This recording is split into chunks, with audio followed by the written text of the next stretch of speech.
No? Ito. Sabi dito, PBBM, ipinaliwanag ang mga pakinabang ng APEC meeting sa Filipino community. Palakpakan. Wala tayong pampalakpak eh. Meron ba? No.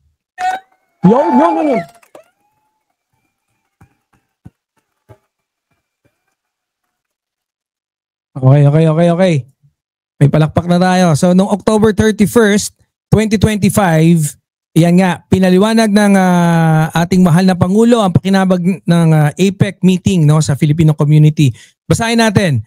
Mas maraming oportunidad, mas maraming trabaho at mas madali ang pagpasok ng negosyo. So, yan nga yun, no? Na-discuss na natin to kahapon. Pero yan, ito. Si PBBM na yung nagpaliwanag. Ang sabi rito, ito ang paliwanag ni Pangulong Ferdinand Bongbong Marcos Jr. sa Filipino community sa bentahe ng kanyang pagdalo sa Asia-Pacific Economic Cooperation meeting sa Busan, South Korea. Sa kanyang talumpati sa Filipino community sa Busan, pagdating nila sa South Korea, sinabi ng Pangulo na tatalakayin sa APEC meeting ang mga paraan upang mapalakas ang ekonomiya, mapabilis ang kalakalan at pag-usad ng mga serbisyo at masigurong makikinabang ang small and medium enterprise sa paglago. Ito yung mga diniscuss din natin kahapon, yung MSME. Para sa Pilipinas, malaking tulong ang APEC. Pinag-uusapan sa APEC kung paano mapadali ang pagpasok ng negosyo. Anang Pangulo. Sinabi ng Pangulo na mahalaga rin ang edukasyon at palitan ng kakayahan at maraming mga kabataan ang makikinabang sa pagsasanay at scholarship opportunities, partikular na sa digital science at teknolohiya.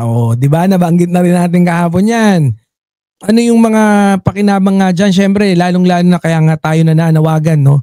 Na doon sa mga kabataan natin, patuloy nyong linangin ang inyong kakayahan, no, sa larangan ng artificial na talino. Tagalog yan, ha? Hindi, pero sana doon naman sa mga magulang, panawagan din natin na inyong hikayatin ang inyong mga anak, no, at iba pang mga mahal sa buhay, na paglinangin din nila ang kanilang talino, no? Upang tayo ay makasabay sa artificial intelligence na kung saan mas mapapalakas nito ang pagbibigay natin ng serbisyo diyan sa ang tawag dito, digital. Lalo na sa sa kasi yung si PBBM medyo alam niya yan yung future eh. And diyan tayo dapat talaga medyo mag-focus, no? Kaya ito, maganda yung sinasabi rito ng ating mahal na Pangulo. Oy, Ma'am Janelle, shout out. Sinabi ng Pangulo na mahalaga rin, and nabasa natin yan, sa 4 na araw ng APEC meeting, sinabi ni President na isusulong nito ang mga inisyatiba na may direktang epekto sa pang-araw-araw na buhay ng mga Pilipino, pagsuporta sa micro, small and medium enterprises, seguridad sa pagkain at enerhiya at makalikha ng mga trabaho para sa mga manggagawang abroad sa Pilipinas.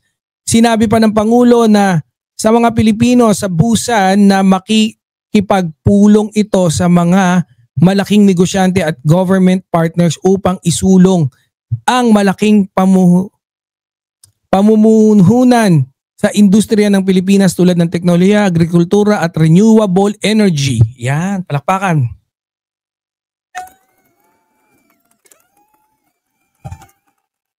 Alam nyo maganda naisip ko lang din habang ako'y nagsasalita nga kanina. Tapos naisip ko yung mga ganyan yung sa technology. Ako kasi mahilig din ako Yun, mag-isip-isip, no?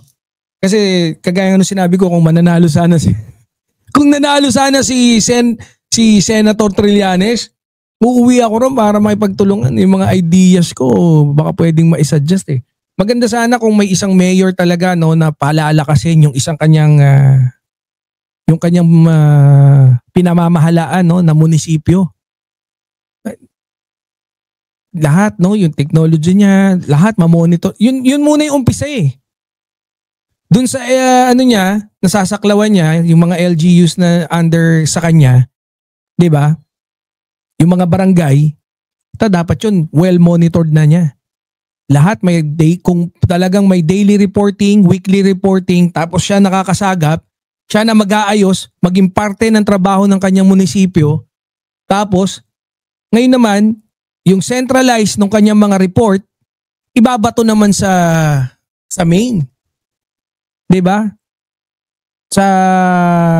Let's say diyan na sa isa sa mga ahensya ng bansa natin. Or kahit sa kasundaluhan, 'di ba?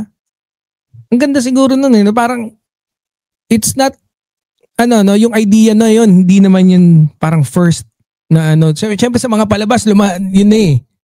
Kaya lang we really have to take advantage of that. Yun sana eh. No? Anyways, so balik tayo dito sa APEC, no? Ito, wala naman na tayong pakialam doon sa mga taong kumakastigo nung magandang idudulot sa atin nito. Pero yun nga, sana maging matagumpay ang ating Pangulo doon sa gusto niyang adhikain, no? Or yung gusto niya makamit para dito sa APEC Summit. Sa APEC Summit na. Oh, next topic. Panis. Kain sa ating mga topic ngayon.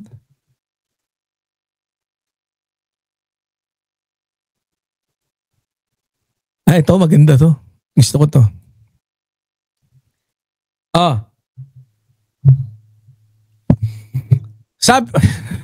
Kulit ng picture.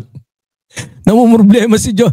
Problemado si Senator Joel ah. Ha? Anong problema natin, bata? Lungkot mo dyan sa picture ah. I think I heard na may robotics na sa senior high ng Pinas. I stand to be corrected po. Sana no? Maganda yan kung meron ng ganyan. Anyways, let's proceed dito ha. Basahin ko. Abante News Online.